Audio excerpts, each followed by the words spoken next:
I think if there's any sort of like positive that we can turn around and take out of this once it's all done and dusted is being able to show empathy and concern for the people in our community that feel like this every day of their lives. Like, you know, I think I'll certainly have a different view on life and things like that, and just how lucky I am at the end of it. So yeah. This is the Deep in the Weeds podcast. I'm Anthony Huckstep.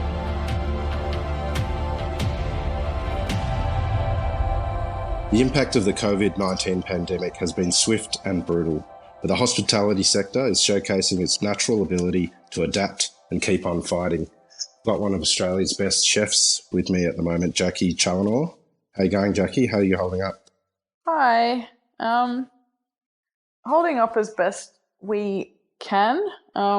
It certainly hasn't been a great week or week and a half for us. In fact, I've had the worst week of my career. You know, the emotional just washing machine that we've just been in for the last week is just, it's pretty soul destroying. You know, having to sit down and tell 50 people that they don't have jobs anymore is one of, you know, the hardest things that I've ever had to do in my life. And yeah, it's been a really, really tough week. Well, I think to give some context for people that may not know, like we'll get to what has happened because of the pandemic, but you've actually had a pretty difficult 8 months with the restaurant, starting with the fire at Nomad, then you moved venues, and then the bushfires impacted things. Like, how can you tell us a bit about that sort of period and how you've adapted and sort of dealt with all of that? Yeah, so September last year, we had a fire at the restaurant, which just wiped us out. But, you know, we were pretty determined to keep going. And we ended up with the ex-Longrain site after Jock finished up with his residency for Arana. And, you know, we very speedily opened a restaurant there. And I think we went from getting the keys handed over to opening doors to the public in 10 days, which was just insane. And, you know, that was a hugely, hugely trying time for us. You know, we didn't know if it was going to succeed. We didn't know if people were going to follow us. And, you know, really thankfully so, people did. And we had an amazing Christmas, and, you know, the team was all in high spirits and looking forward to, you know, rebuilding our original site at Foster Street and seeing it through until I think we had the lease signed till the end of June. And then, you know, we had a great Christmas, and then all of a sudden the bushfires roll around and the droughts and the floods, and that just wreaks havoc on trade for that period. You know, January is often always a difficult month in hospitality, but this just completely knocked us for six as well. Yeah. Do you want to just take us through sort of when this started to unfold for you with this pandemic, because you guys had sort of found your feet a little bit and just sort of getting things back on track after that. And when did you notice things start to change, you know, in the last fortnight or so? And can you take us through it?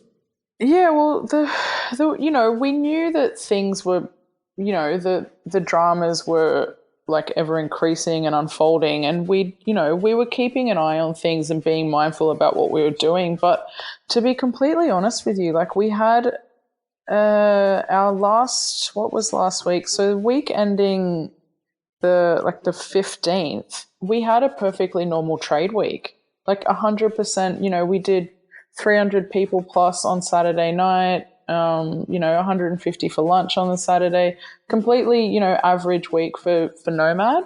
And then by the time Monday rolls around, you know, we had 6 people booked for lunch and 20 for dinner, and it just progressively got worse throughout the week. You know, we had the announcements from the PM, and each time one of those happened, we'd lose 20 covers, and then we'd lose 20 covers, and it would just keep going. And it got to the point by, you know, Friday night, we normally go into service with a minimum of 300 people booked. and a wait list, and we ended up with 50 people on the books. And, you know,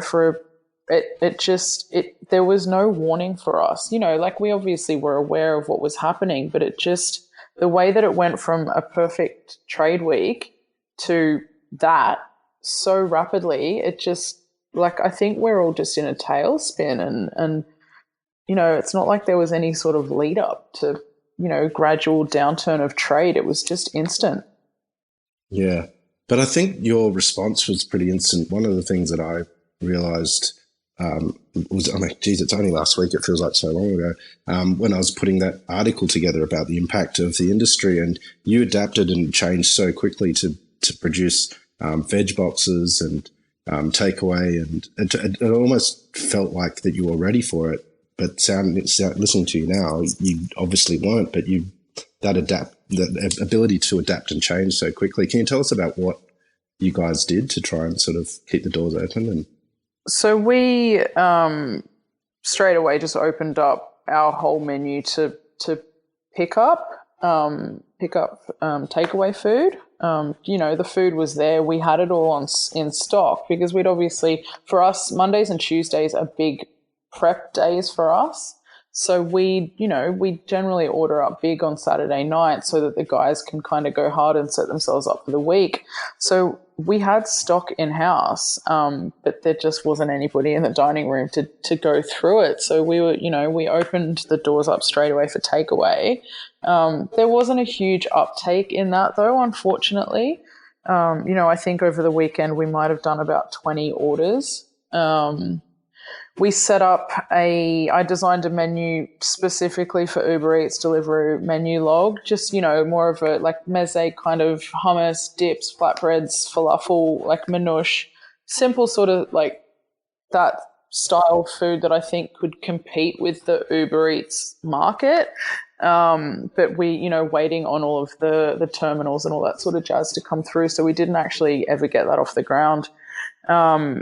I planned to launch this week, like home cooked meal boxes. We were going to do, just sort of take home like a whole roast chicken with sides and things like that. And then the plan was to also do produce boxes and include some of my recipes in there as well. So that people, there's people that are home and probably bored and looking for things to do. So I thought offering the raw produce and a recipe to accompany it would have been a great idea to keep people busy and give them something to do. But that was the plan, to launch all that this week. And then unfortunately it all went to hell in a handbasket really quickly. Yeah. And so you guys had to close the doors this week. What is the state of the restaurant? Is there plans? Is it closing temporarily? Are you holding on to some staff? Like what's the situation? There's not really any holding us back, and our plan is to reopen our original space in Foster Street. Luckily, throughout all this, we are in a decent sort of position in that the rebuild at Foster Street is covered by insurance. So that's not something that is, coming out of the owner's pockets, which we can be really thankful for, because it means at the end of all this, we're going to have a brand new dining room to open up. That's so great to hear. Yeah. It's sort of the light at the end of the tunnel, really. So we've cancelled the lease at Commonwealth Street, and we'll be clearing the space out by mid next month. So the plan, as we aren't, the entire team has been stood down at this point. The plan is, by doing that, is that we have, the capability to open up Nomad again in, however long it takes for us to get it up off the ground. And our team comes back to an empty kitchen full of jobs, and the front of house team, and everybody has a job in 6 months or 3 months or however long it takes for this whole circus to die down. Yeah, and I guess that unpredictability is the issue at the moment as well, isn't it? It's just totally that level of uncertainty that we're all. Yeah, we've got a 6 month game plan sort of in place, and that's sort of what we've prepared ourselves for. The plan was always to open Foster Street around June. So I suppose it all depends on how extreme the lockdowns get. You know, if builders can keep doing what they're doing, then great, and we may stay on track. But if not, you know, we're all kind of at the mercy to the government and this pandemic, as every industry and everybody in Australia is. So just kind of waiting out to see what happens. Jacqui, can you remember the first day you started in hospitality, and you know why on earth you got into the industry? I do. I've always loved food. I never wanted to be a chef. I originally wanted to get into food photography and styling or nutrition. And one of my teachers in high school, she was my hospitality food tech teacher, had a friend who worked for Women's Weekly, and she recommended that I do this course at TAFE. That kind of covered a lot of the basic sort of components of the industry, just to dip a toe in the water. And I did it. And I found that the day that I looked forward to most out of the week was the practical component. So we did one day in the kitchen every week, and I always walked out of that class smiling, and it was the most fun I had. And I think that I just kind of realized that was where I was supposed to be. And, you know, I told mum and dad, and they freaked out. And I think I just kind of kept banging on about it for a really long time, and I was always too scared because I thought it was a boys' club, and, you know, I wouldn't fit in, and and eventually one of my best mates got sick of me talking about it and said, "Would you just shut up and go and apply for an apprenticeship, because we're sick of hearing you whinge about it and not do anything about it." And so I did, and I got the first job that I applied for, which was at About Life in Rozelle, and my very first day there, I think actually it was about a week before I started, my auntie called my mum and said, "Has Jacqueline got a job at About Life?" And mum was like, "Yeah, why? How do you know about it?" And she's like, "Dwayne works there." So Dwayne is my cousin, who is also a chef. And I had no idea that he worked there. And it was just by complete coincidence that we both got jobs at the same place. Did that make it easier for you starting? Yeah, I think so, having a friendly face there. But I remember I walked into the kitchen and, you know, green as ever with my little TAFE neckerchief on and the full get up.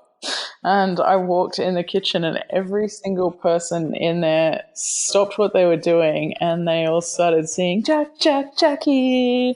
And I was just like, oh my God. And that continued every day of my employment for the rest of the time I worked there. I got a very pleasant greeting every time I walked in the kitchen, let's say that. So that was my first day in the kitchen, and I loved it there. I had a great time. I learnt lots. You've had a lot of challenges in sort of the recent period with business and stuff like that. But, you know, have you ever sort of had any sort of stuff ups and like crazy stuff happen like through your career in those kitchens?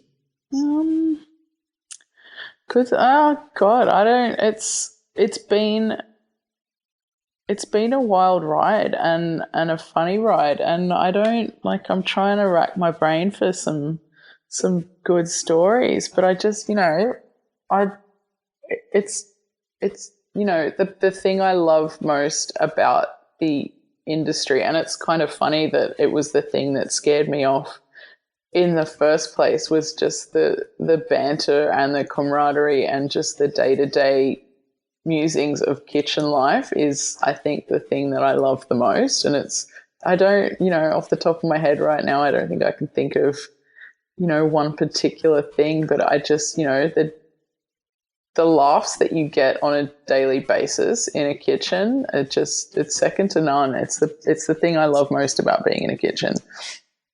Do you think that camaraderie is, you know, enabling people to fight on and take this on and deal with this adversity at the moment? Like, because I've worked in hospitality too, and I totally understand that everyone's on the same team.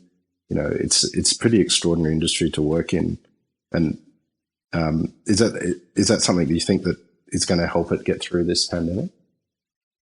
Yeah, absolutely. I'm getting texts and phone calls from chefs all around town, and there's WhatsApp groups that we're all just talking and to each other and just keeping in contact and checking in on each other, and just everybody's so concerned about their own situations, but it doesn't stop anybody being concerned about their neighbors and their friends and their peers and their colleagues. And as it's so true when people say that hospitality is a family. Like I think people outside the industry maybe don't understand it quite so well, but it's so completely true. And just having somebody shoot you a text in the morning and just be like, are you okay, how are you traveling, it means so much. And I think it's and I said this after like Cook for the Bush and the support we got for that, I was just so completely humbled by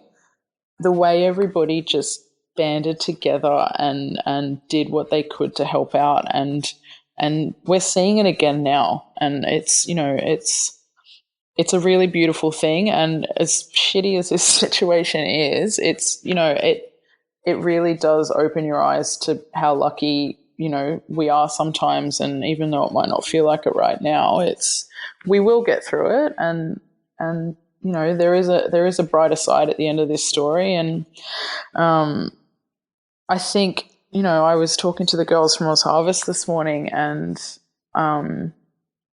just saying that I think at the end of this, all of us are going to turn around and be grateful for what we have and what we had before this whole situation, and maybe come out with a bit of empathy for the people who feel like this every day of their lives and not know where their next meal is coming from. Because, we've all been so lucky to not have to worry about that. And now all of a sudden we're like, can we pay our rent? Can we afford to put food on the table? And my heart breaks for people who have to feel like this every day, because or have never felt anything but this every day of their lives. I think we have so much to be grateful for. So, I think if there's any sort of like positive that we can turn around and take out of this once it's all done and dusted, is being able to show empathy and concern for the people in our community that feel like this every day of their lives. Like, I think I'll certainly have a different view on life and things like that, and just how lucky I am at the end of it. So, yeah. I think that's a really beautiful thing, and I tend to agree with you. I don't think until you experience something like this, you can truly realize how other people have experienced trauma and adversity. And I guess that sense of fear, as you were saying, as a society, certainly in Australia, many of us haven't felt that before. And this uncertainty and the impact of it is, it certainly should hopefully change some perceptions, if the positive is going to be out of that, on how we treat the earth and how we treat each other. And how do you see, once we sort of get the curve down and start moving forward again, how do you see things playing out in the industry, coming back? Look, us hospitality folk are a resilient, resourceful bunch. And, we don't get into a career where you have to work, 16-hour days and never see your family and, make so many sacrifices, or, we don't do it for the money. We do it for the love of what we do. And, the very nature of what we do is nurturing people and looking after people and serving people. And there's a special type of person that does that.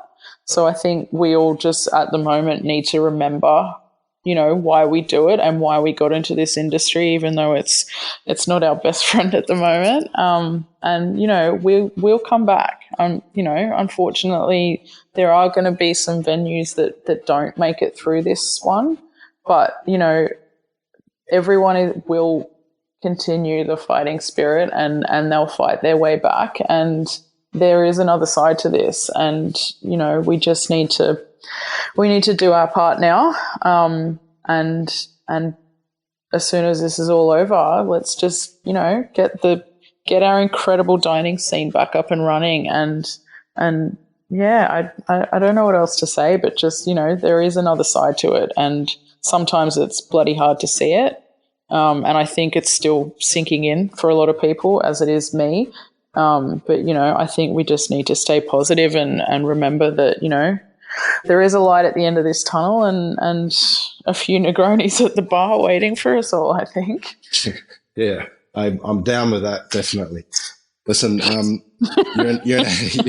you're an absolute legend. I know it's been the toughest week of your life. It's extraordinary that you've given us a bit of time to share your story, and but hopefully it gives people a bit of hope out there. And listen, best of luck, stay safe, and thank you so much again, Jacqui.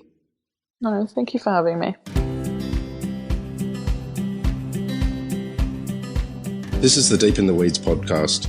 I'm Anthony Huckstep. Stay tuned as we share the stories of Australia's hospo community, suppliers and producers in search of hope during this pandemic. A special thanks to executive producer Rob Locke for making this all happen. Stay safe, isolate and be well.